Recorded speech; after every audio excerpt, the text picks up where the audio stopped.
And so, Nicole, as we continue to see them get ready to close that smaller hatch, again, the crew module side hatch, let's take some questions now.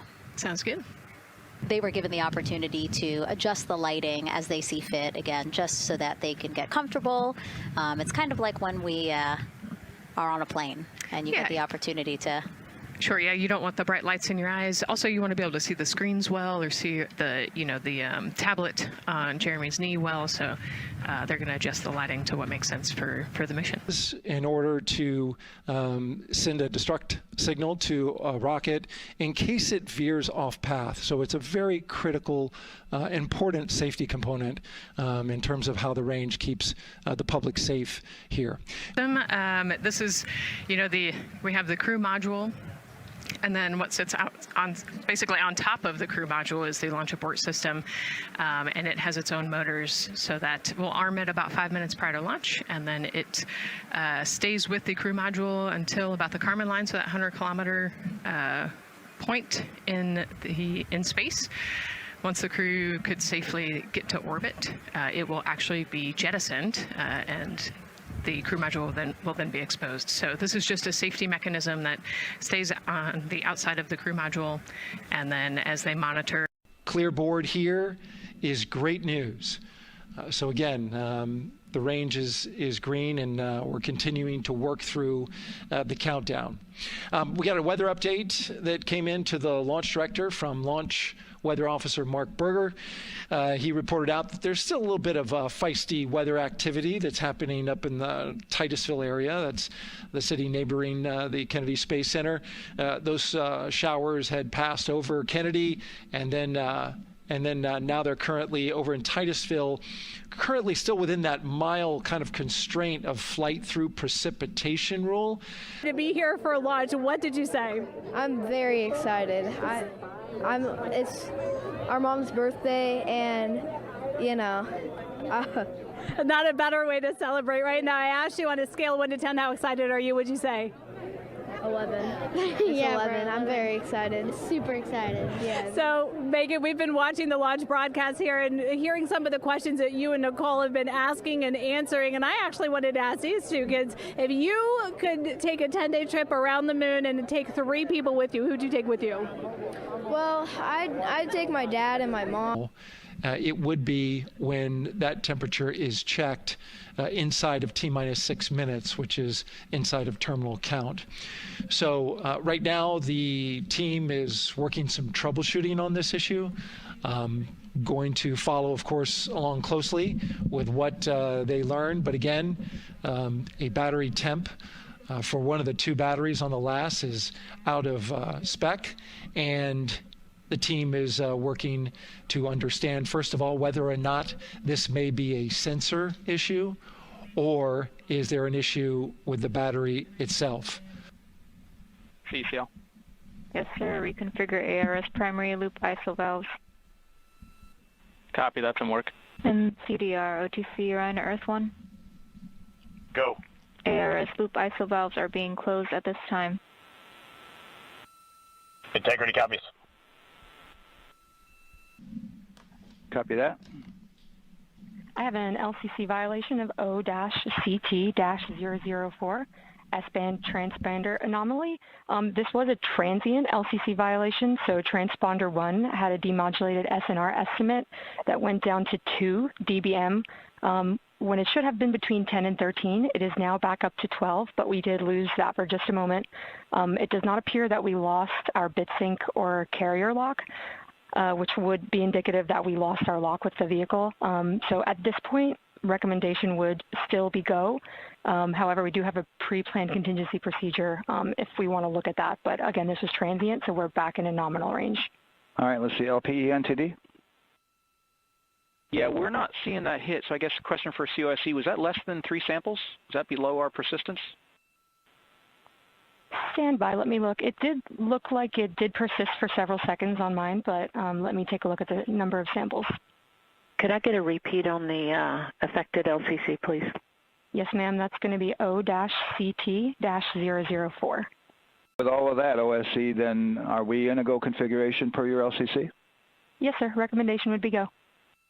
Okay, LPE, you concur with that? Yes, sir. LPE concurs, go. And Launch Director? Yes, sir. Launch Director concurs, go. All right, and I'm going to go ahead and just verify everybody has everything else complete, Launch Director, and if we do, we'll be ready to pick up the poll at that time, unless there's something else that you're aware of. All right. And for all personnel, this is the NTD conducting the Artemis II launch readiness check. Verify ready to resume count and go for launch. OTC. OTC is go. STC. STC is go. GTC. C's go. MCO. TO's go.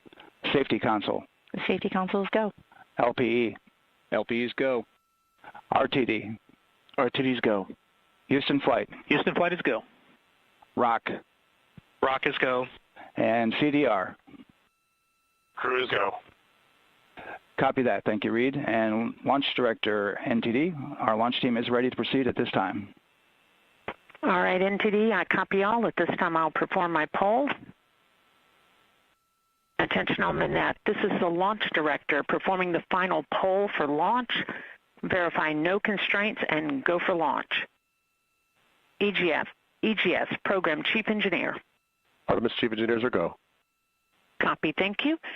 EGS, Chief Safety Officer. The Artemis CSOs are go. Copy, thank you. Range Weather. Launch weather is go. Thank you, LWO. And Artemis MMT Chair. MMT's go. Thank you, John.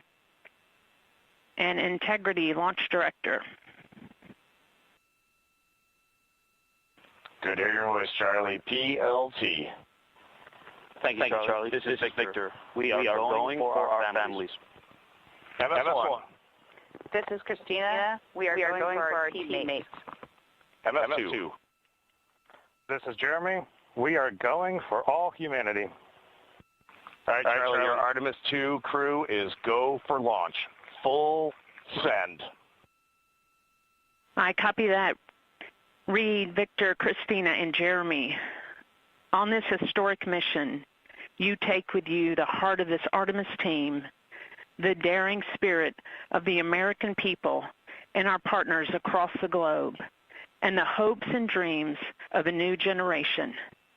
Good luck. Godspeed, Artemis II. Let's go. And here we go. 10, 9, 8, 7. RS-25 engines lit. 4, 3, 2, 1. Booster ignition. And liftoff. The crew of Artemis II now bound for the moon. Humanity's next great voyage begins. Good roll pitch. Roger, roll pitch.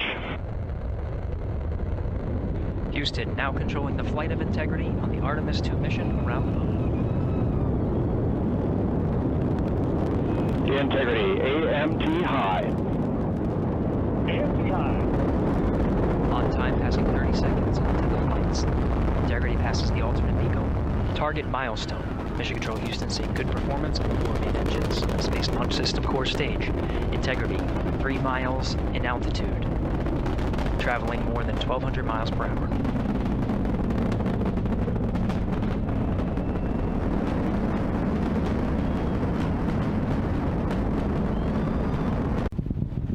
Main engines throttling up, guidance converged.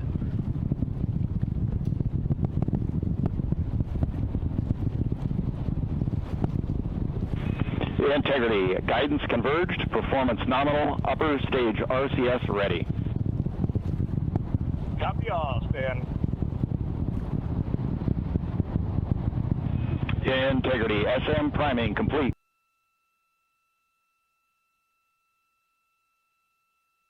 Integrity, nominal MECO, core stage separated.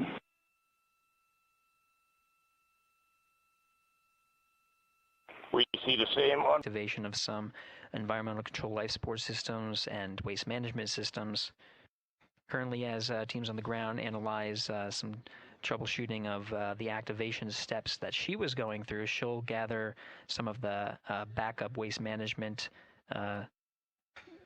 capabilities that they have aboard Integrity. To know how you feel after a crew has now piloted Orion for the very first time. Oh, it's always a great feeling to see something that your team developed go fly for real.